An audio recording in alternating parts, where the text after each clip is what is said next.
Hello, I'm John Paul, and a really warm welcome back to my channel. Today, I'm doing the first of a number of episodes, hopefully, on career change, what it's like managing the career change, and in some cases from a sort of corporate career into therapy. So looking at that, the reasons for doing it, and also what that transition is like, managing it practically. And then what can happen also when you become a therapist. There's a lot of people that solely do private practice, and a number of people that also combine private practice with various other things too, whether that could be teaching or just various things, media work. And so the people that I'll be talking to are therapists that have gone through that process. And as I say, focusing both on the transition and also on the things that they do now in a sort of portfolio career in some ways, that all the different kind of things you can do in the world of mental health. And really pleased today to have with me my first guest, who's Robert Cuming. And I met Robert, I think we've probably known each other for about 10 years, I think. We trained at CCPE together, met in the halls of CCPE. And hello, Robert, and thank you for coming on. Hi, JP. Great to be here. Great to be talking to you. Brilliant. And what I wanted to start on is just looking at what you did before, because I think it was a sort of corporate career, wasn't it? So if you could just say a bit about what you were doing before you became a therapist, and also perhaps when you decided to make the change, what it was that meant that you thought, well, therapy is the thing that I want to do to become a therapist. Yes, so my first major career was at Barclays. So I joined on the graduate program, and I was in the leverage finance team when I had this sort of bizarre intuition and desire to start the training. So I was only 27. Mm. And so a big question that sometimes people ask me is, why did you decide to train to be a therapist?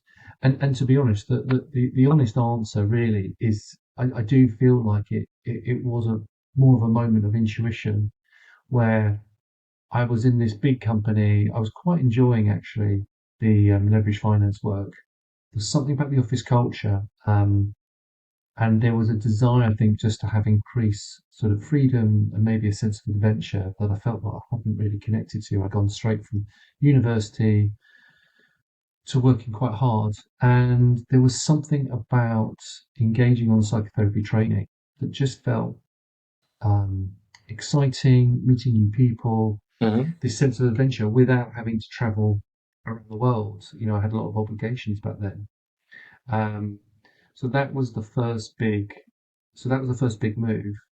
And the next challenge, really, as you'll be aware, is moving from a kind of full-time role, transitioning into a part-time role, and how do you navigate that? So I was really able to do that for a couple of years at Barclays, but then the key decision point really was if I'm committed to doing this training, I need to go to a 4-day-a-week role.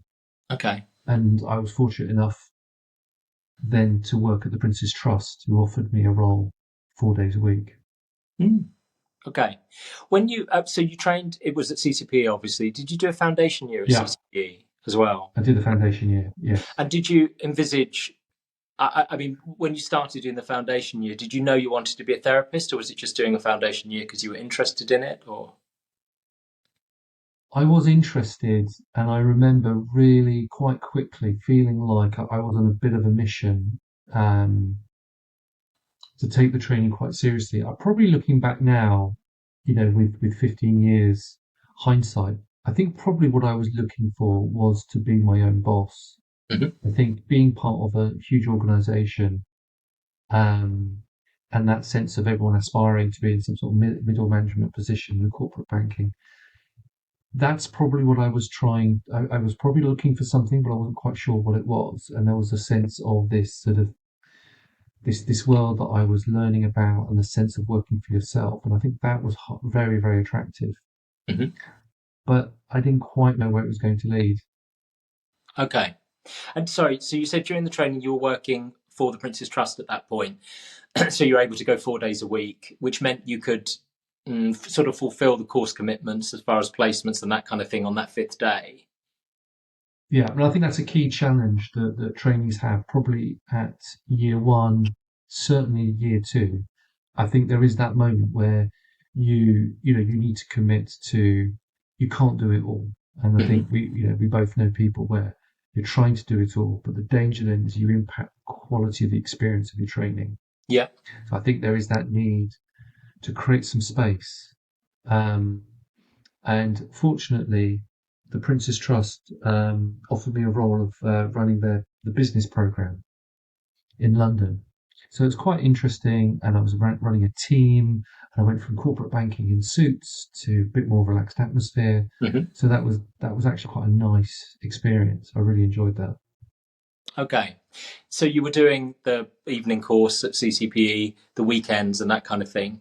Yeah, So as time went on, at what point did you start to set up a private practice? So that transition from the income from an employed job to a private practice. I mean, we might talk about it in a bit as far as the choices you've made, as well as your private practice, having employed jobs and that kind of thing as well. But how did you practically manage that transition, say in year, say 3 or 4 of the course? yeah. I mean, perhaps I think it happened more gradually. So in the final year of my training, just coming off the final year of my training, I then took on quite a big role of being the CEO of a counselling, psychotherapy and training So organisation. that was in the fourth So year of that training. commit that was at the end of the fourth year. So I was Ah, coming off the training. okay. I think the reality at that point was I was very much more the main breadwinner, and I guess there was a sort of head and heart moment. And at that time, there was quite an exciting opportunity to be a CEO, and I went for it. And I was able to kind of again negotiate 4 days a week. So pretty much from after my final year, for the next 5 years after that, I was running kind of a small private practice, perhaps Okay. 6 clients a week. Okay. And my main focus was the other role, which was obviously very related. Okay. So they sort of helped each other in some ways. They sort of helped each other in some ways, and I was still then probably. I mean, I guess the clash I've had really was there was a part of me that wanted to test myself in those sort of leadership management positions, and I think my dilemma has been that the part of me that's very um, attached and drawn to leadership roles and being attached and drawn to my private practice. And everyone will have different kind of journeys, but I think for me, um, I was a lot more cautious, probably coming off my training, than perhaps some other people that I know who are Okay. throwing themselves a lot faster. Okay. When you say cautious, what cautious as far as growing your private practice and setting that up? Yeah. Yes. Yes. Okay. Cautious, what, in terms of the finances of it, or that you could grow the practice, or? Well, I think taking on a role where I was managing a staff team of 120 across 8 sites, being ultimately responsible for an organisation implementing change. You can't do that and at the same time have a 2 day a week practice. Hmm. Um, the problem, I mean, I guess with hindsight and just looking back now, then of course you get this tension between in the hybrid career. You've got these two different um, push and pull factors. And once I'm implementing change management, that's taking up more time. And I think the other challenge is the ability to create clear thinking time. So there'll Hmm. be times that I'm going to my private practice work. Can I fully let go of a major problem in the cash flow or a supplier who needs to be chased? And just that peace of mind that's needed when you're in private practice. So I think one of the things I would certainly advise people is the hybrid career is absolutely fantastic, but as you're plotting it and planning it, um, trying to have a sense of how do the two interact, Hmm. and the importance of, if you're going to have that private practice, creating that space, Okay. that kind of calm, peaceful space, and what boundaries and what framework is needed to protect that. Hmm. How did you manage to do that in practice? What now? Well, how How did do I you do do that that at the now? time? How, or was it? It was a tension. Was it? It was difficult. the time, I just, at the time, it was managed by me maintaining a much smaller private practice. Okay. And so, that was, I was clear on that. And I had a very strong objective to turn around this organization and to prove myself as a Hmm. CEO. So I had worked as a deputy CEO, and there'd been some tricky moments with that. So there was a part of me that was like needing to prove to myself that I could take on that challenge. Hmm. And I think, I don't know about you, JP, but I think if we see life as a series of phases, there's the phase before training, there's the phase during training, Hmm. and then there are phases after training, and you're kind of moving through and you're learning. So I think people need to also recognize that sometimes it's a bumpy road, and it will pass, and you'll try new things, Yeah. and you can't sometimes have it all. Yes, absolutely.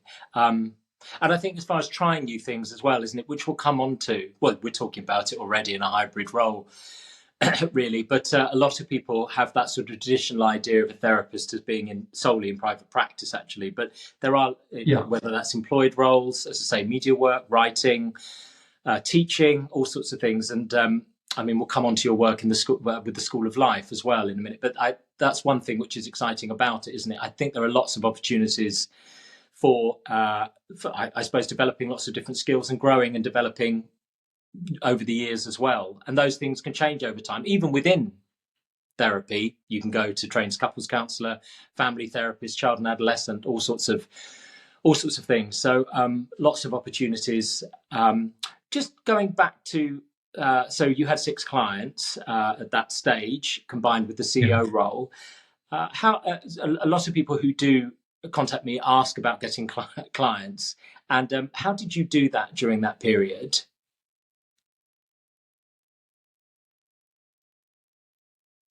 The answer really is I don't remember having a very detailed plan about acquiring clients. Hmm. I remember being quite focused in terms of I was living in Ealing, West London, and having a website and um, doing different things to kind of make myself known in that area. And it just felt like it grew organically. I then Okay. moved to Hertfordshire later. Um, but I think there's something about the intention of creating the space. Certainly having, and for you and I, JP, like 15 years ago, having a website wasn't the most obvious thing. If you're Hmm. not a therapist, there were still therapists who just didn't even have websites. But I think you need to have that digital presence, and you need to think about how are people going to find out about you, Yeah. and what is your focus. Okay. So did you got your website, a sort of first version of a website, whilst you were training? Did you put that up then? I I think it was after I finished training. I Okay. don't. I think because when I was training, I was still working. It was all about getting the training completed alongside the work. There was quite a lot of big life changes in my personal life at the time, so I was quite distracted. Um, so I think the website and the marketing really came after I'd finished my training, because you're still running with your placement. You're often still in placement and Yeah. completing hours. And in some organisations, there's a limit to how much paid work they're encouraging you to do whilst Sure. you're completing your hours. Hmm. So yes, that's how it worked. I remember signing up to a couple of EAPs. I think that's quite a good way of getting started as well. Oh, did you? Okay. Employee assistance Yeah, programs. Yeah. and I remember that feeling like that just gave a little bit of a structure. It gave a little bit of taking just getting used to doing some work. I think short-term work is really good practice as well for people who are starting out on their career. Did you join the directories as soon as you could as well? I guess that's a way of getting clients, isn't it? Counselling directory, UKCP, BACP. Did you do that? I did, but I don't remember. I've never found that a particular important source of client work. Okay. So in terms of growing the practice, you tended to do it through the website, search engine Yeah, optimization, that kind of thing, and of course word of mouth and yeah. referrals. Did you hmm get referrals from CCPE where we trained? think I got two or three, but I always remember saying to myself to not rely on that. That I was very clear, and that that it was important that for me to kind of have a very clear sense of how am I going to develop my own practice, Hmm. and not rely on that kind of referral system. Okay. And for people going through that transition process, going through the training, thinking about setting up or trying to set up a private practice, is there any advice you would give them? Any pieces of advice you would say based on your experience? I mean, I think the hybrid role, having a portfolio career or having a hybrid role, I think is really useful, because firstly, it keeps you connected into that other world. Whether you're Hmm. a teacher, um, you're in management, whatever you might be doing, I think it gives you a sense of what's going on in the outside world, as well as being in your private practice. I think it's important to keep a foot in both camps. I think my advice would be to be very, very focused around, um, who are you presenting to the world? What are you saying about yourself? And with people who are out there and they're often not thinking clearly, or they're thinking very, very clearly about their problem. How are you connecting to that? Hmm. So it's giving, it's being very focused. Okay. I mean, we haven't really talked about this before, I don't think, but if we look at people who are talking about marketing practices and that kind of thing, they talk about a niche, about Yeah. in whether that's on website or that having a particular client base, a client group that you would focus on. I've Mm. never done that. There's lots of Yeah. people that do, and I wonder what you think and feel about it, because I think often the messages from people is that people are encouraged to do that. I mean, as I've said in various places, including the book, I think anxiety, depression, chronic anger, addictions, I think the root cause of them, although they seem quite very different in lots of ways, I think the root cause of them is actually very similar. So there are pretty, common ways through. And from that point of view, I've never uh, specialised in a particular niche. But what about you? What are your views on that? I think being a therapist is is a big vocation. It involves a lot of time and sacrifice. And I think one thing I would say is it's really important to do the work that you love. So Mm. if you've got a sense of working with a particular client group and you really enjoy the presenting issue or a particular client group, to really go for that. I mean, my focus at the moment would be working with individuals, particularly around relationships, couples, and then working with anxiety and trauma Okay. with EMDR. Yeah. And I think I feel really passionate about all three areas, but in a really different way. Hmm. Um, and so just building what I was just saying earlier, like the ability to see the rate of change with EMDR, I Yeah. think is incredibly powerful. I think working with the dynamics of a couple and seeing how they're working and being able to facilitate um, their journey is really engaging. And I think you've got to be engaged because it is hard work. It's it's hard work building the practice, maintaining the practice. You've got to decide how many evenings you might give up. Hmm. So I've always said to myself, not more than two evenings, Hmm. because often people want to work evenings. So you've got to make decisions and stay connected into your personal life. Um, Making sure that your life is reflecting clients' life. Like, are you having fun? Are you investing in good relationships and having balance? Yeah. Because that's what keeps you healthy, but keeps you connected to the real world. And of course, it Um, keeps you connected to the real world and enables you to do the client work as well, isn't it? They help right, each other there. I mean, I'm right. glad you said that about couples counselling and EMDR and things, because Mm, mm, questions that a number of people ask is what sort of training should I do? And I would sort of talk about integrative training, I guess, which takes in the major modalities. There's also the point, I think, that I mean, one of the focuses I would have, or one of the things that we use quite a lot as far as a model would be compassion focused therapy. But that was actually something that I found out about through a book on compassion focused therapy a couple of years after finishing the course. So I think that's an interesting thing, isn't it? Over time, well, you've trained in EMDR and done a couples counselling course after finishing qualification. So there is that ongoing development, career development, and you can. We Yeah. have to do 40 hours, I think, isn't it? CPD, is it 40 a year? Hmm. Continuing professional development, and through that, you can find other areas which interest you, and yeah, and study other things. So that's something that you've done. When did you do the couples counselling? Was that relatively soon after finishing It the? was in 2014. Okay. Yeah, and then the EMDR was about 2017. Okay. So, so quite, a bit of time after getting started. And I think Hmm. sometimes it's, you know, so I think sometimes people want to go quite fast. And I think it's like, find your feet as a Yeah. therapist, find out what you feel passionate about. I think the other piece of advice is when people are doing training is for them really to connect to their, like what their intention is and their motivation. You and I have seen a lot of people start the training and maybe get to year 2 or 3 and realize I was trying to figure something out. I wasn't necessarily trying to change career Hmm. because, staying in a full-time job and figuring something out might be a good path for someone rather than throwing everything into being a therapist and not quite knowing why. Yeah. And the sacrifices, there is the impact on getting a mortgage if you're not in full-time employment. Um, Yeah, so I think just taking it slowly. It is a lifetime vocation for a lot of Mm. therapists. So you don't need to rush.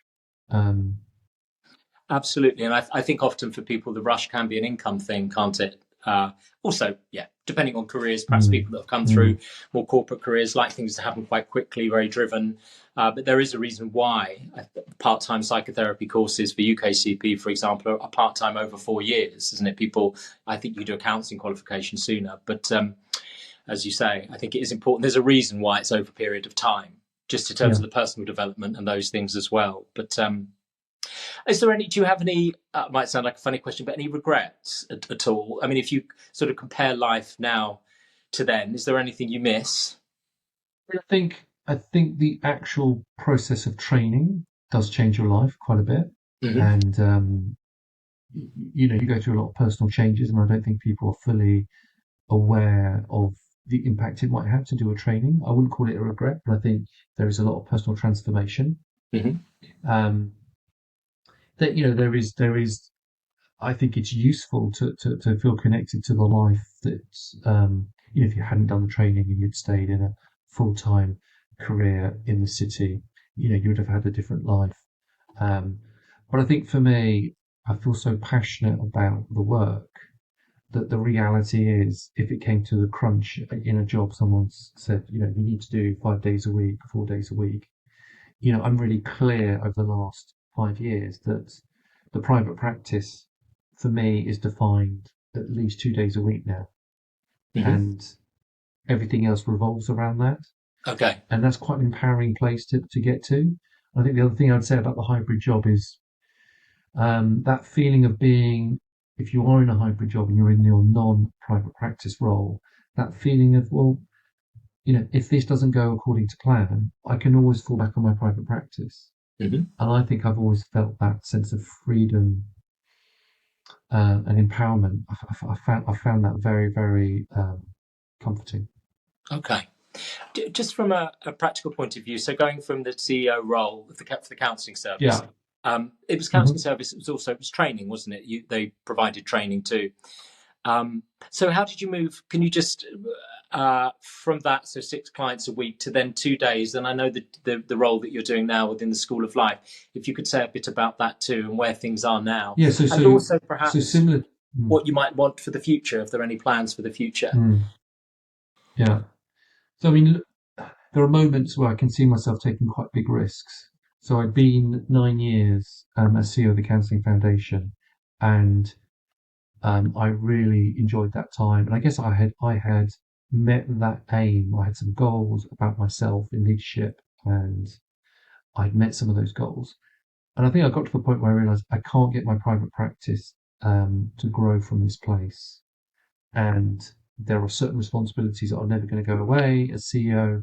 And if you grow an organization, your commitment grows to it. And one day I talked to the chair of trustees and I said, I'm giving you 12 months notice. Hmm. Um, so I had in my mind, in 12 months, I'm going to be leaving this role. And I didn't have any particular plans other than I'm going to build my practice and I'm going to have this hybrid other role. It's going to be smaller and more contained. Hmm. Then COVID hit. So I was about 3 months to go to the 12 months and COVID hit. And I then stayed on for another 9 months because the whole organization needed to go online. And I kind of, I decided to stay on. I left, I did some consultancy work Hmm. for some other businesses, so sort of 10, 12 hours a week. And then the School of Life um, was an opportunity to help build what is a kind of a global online therapy business. I'm there 2.5 days a week, and recently we just started delivering therapeutic retreats, and there's been a kind of a sense of adventure of doing something new, Hmm. pushing myself, taking on a new challenge has been really exciting. We're going to deliver 4 more retreats with people all around the world coming to the UK, and then we're going to take it internationally. So I think the other thing having a part-time role alongside your practice can do is which I value, is it keeps you constantly testing yourself Yeah. and growing in a way that in your private practice you'll grow in a slightly different way. Hmm. Um, So working with younger people and seeing that skill set of younger people with IT and digital, I find that incredible because I'm learning from that. And then when I see my clients, I feel like I'm connecting to their world if it's relevant to the part-time job I'm doing. Okay.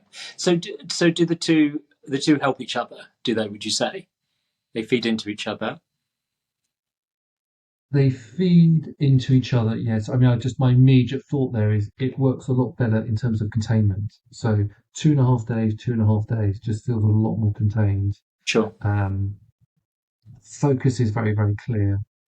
So I think when you're looking at this part-time role, it's really important to look at those parameters, like I said earlier, and can I contain this? What are the risks of this role spilling into my private practice role? Am Hmm. I in a job where I'm expected to pick up the phone at any time? And if I'm about to walk into a client session, how feasible is that? So having very clear parameters and boundaries is going to be important. Okay. Okay. And can you see them now being like this for a while, working alongside each other, or do you? What are your plans for the future? Absolutely. I mean, I'm quite excited by the kind of development, the scope of creativity. As I said, delivering retreats, taking international. Uh, we had a global therapy service that's now pretty much 80% of new clients are non-UK. So that's really interesting to see um, how a global audience responds to therapy. Okay. And that's informing my practice. I'm finding myself having more international people wanting to do kind of psychotherapy informed coaching Mm. or EMDR. Do clients come through the School of Life then? People that you've met and No, not to be direct. Like I've noticed that I think people that role is giving me a profile in maybe certain territories, and I'm just noticing that Europe, um, people coming through, and EMDR is becoming bigger, for example. yeah. You mentioned coaching as well, and I know that's something that sort of executive coaching is something that you've done too. Some people do contact about that, whether it should be coaching or therapy. I know somebody who trained. Actually, she'll come onto one of these. I think whether she does both. So she coaches people, and I think she was a coach before she became a psychotherapist, and combines the two. Um, do you still do the coaching as well, or do you mainly do the psychotherapy and the School of Life now? Yeah, I'd probably say, I mean, the coaching, for me, the coaching is a way of thinking when I'm with a client. Hmm. So sometimes I'm with someone and we're working in a more practical way. We're looking at the future. We're looking at how are they creating a plan to shape something in the future. And I find sometimes at times coaching models can be really well applied to a particular situation or a particular client, Hmm. rather than saying to someone, this is coaching and this isn't psychotherapy. And I haven't found people really saying, can we have a very clear separation between the two? Hmm. So I might use an Enneagram personality um, test alongside, some psychotherapy work if it's relevant to that particular client and it speaks to them in their world, particularly if they're a professional or in an executive position. Hmm. I know retreats as well. People like the idea of organising them too. I understand it's within the School of Life, but what's that been like? That experience like for you? I think that's been my kind of best experience of this year has been, um, I love the concept of surprise. Hmm. I love asking clients when were they last surprised, and I really enjoyed this experience of feeling surprised of the impact of facilitating and leading a retreat rather than being a participant. So I've participated on several retreats. There was a lot of pressure, and we had a national train strike on the last day, and we had 20 Hmm. people who needed to get back to airports, and it kind of all went okay. And the feedback was the data points and the feedback from participants was really strong. Um, and yeah, it was just a really great occasion to work with kind of high impact, small group of people, um, high impact on them working through something, which was emotional pain, healing emotional pain. Okay. And would there be things that come up there, ideas, ways of working, things that happen with people that, again, would feed into your client work too? But it's very much group work. I've been thinking about. I love working with dreams, and one of the things I would like to do is to kind of have a bit of a dream conference. I Mm. don't think there's, where you have members of the public and working with dreams, bit of social dreaming, a bit of analysis of dreams, and just so that's something that's come out of the retreat is Yeah. doing a little bit more group work in the private practice because it's very much one to one or with couples.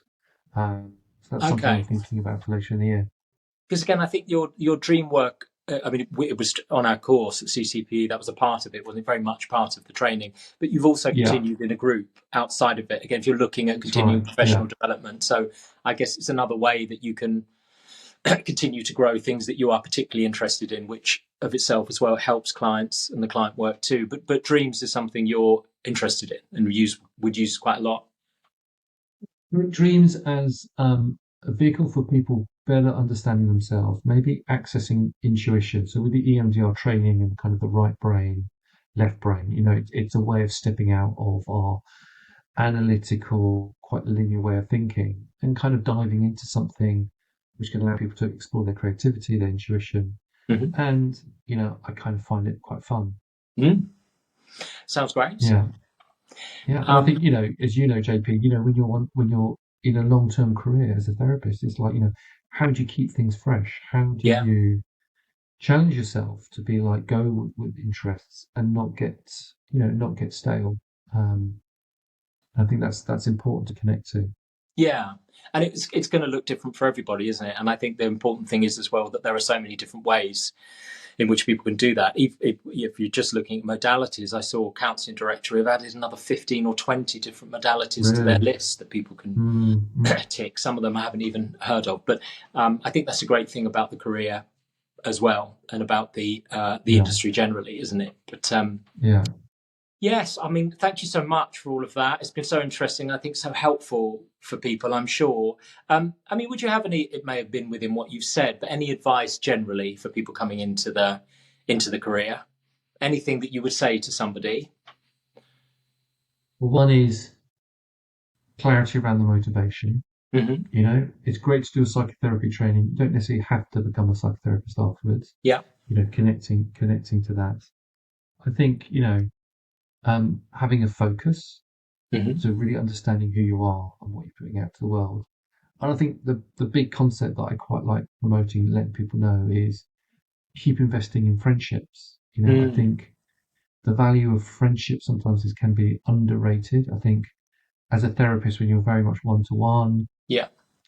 making sure you're connected with friends and your friendships allows you to constantly keep learning about the world, but also having people who are giving you feedback Mm. and telling you when, you know, they think there's something that you need to address in yourself.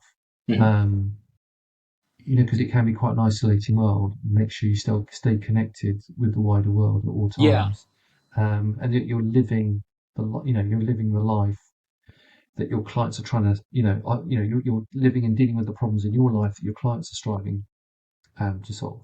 Mm. Amazing. Completely agree. Thank you so much. That has Great, been thank you, JP. that has been Really enjoyed great. it. Brilliant. And I Thank hope you. that's been helpful for everybody. And I'll be recording another one soon. But again, thanks, Robert. And take care.